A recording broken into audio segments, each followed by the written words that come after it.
Tumour-inhibiting medication, anti-addictive agents, anti-malarial drugs. Natural occurring substances have often been used by humans for medicinal and other purposes, with bioprospecting being responsible for many discoveries. But what exactly is bioprospecting, and what are the benefits and the risks associated with it?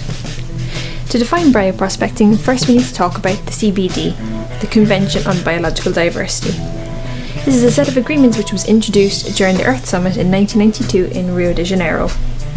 It defines bioprospecting as the exploration of biodiversity for commercially valuable genetic and biochemical resources. Essentially, it constitutes a set of agreements that a country can choose to ratify. 193 nations have taken this step so far, which paves the way for responsible bioprospecting, whereby commercial users of bioresources, such as pharmaceutical or cosmetic companies, agree to comply with certain convention provisions.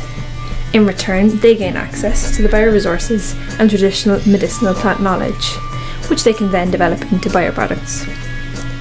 Although the process is primarily driven by commerce, the CBD also enshrines three broad and incredibly important goals during any bioprospecting venture. 1. The conservation of biodiversity. 2. Sustainable use of biodiversity. And 3. The fair sharing of the benefits arising from the use of biodiversity. So this all sounds good. However, as with many things in life, unfortunately bioprospecting isn't always that simple. Often informed consent is not sought, benefits are not shared equitably, and commercial gain is prioritised above conservation or sustainability. This is broadly defined as biopiracy, the use of indigenous knowledge of nature by third parties for profit without permission from and without adequate compensation or recognition to the indigenous people themselves. Another key factor to consider is the fact that biodiversity resources are typically owned by developing countries, while the necessary biotechnologies are regulated by companies of developed nations.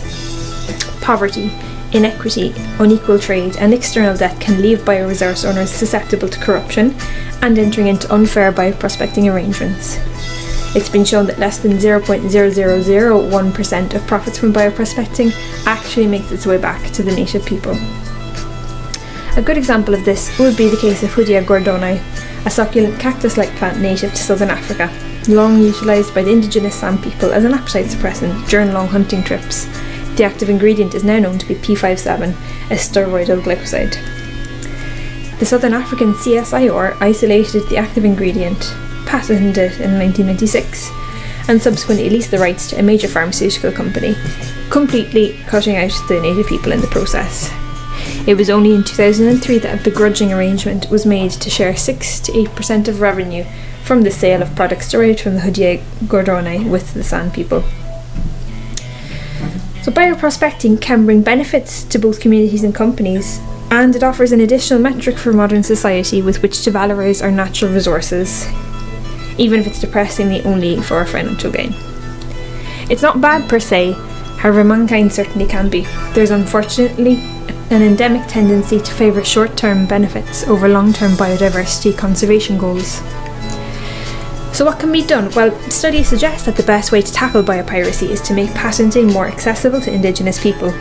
Currently, a patent can cost several €1,000 per country, only lasts up to 20 years, and requires publication of the details, this being an obvious issue for traditional healers who wish to maintain secrecy and control over their herbal formulations. Another strategy would be to strengthen the CBD by devoting more resources to its enforcement, rather than existing merely as a set of guidelines, as is the case today. The following quote is attributed to a representative of the Quechua people regarding bioprospecting. "We are prepared to share our knowledge with you, but only if you will also share. If all you wish to do is privatise our knowledge, we will not share with you." And when you think about it, it's not such a crazy perspective at all. Want more? Check out the links below.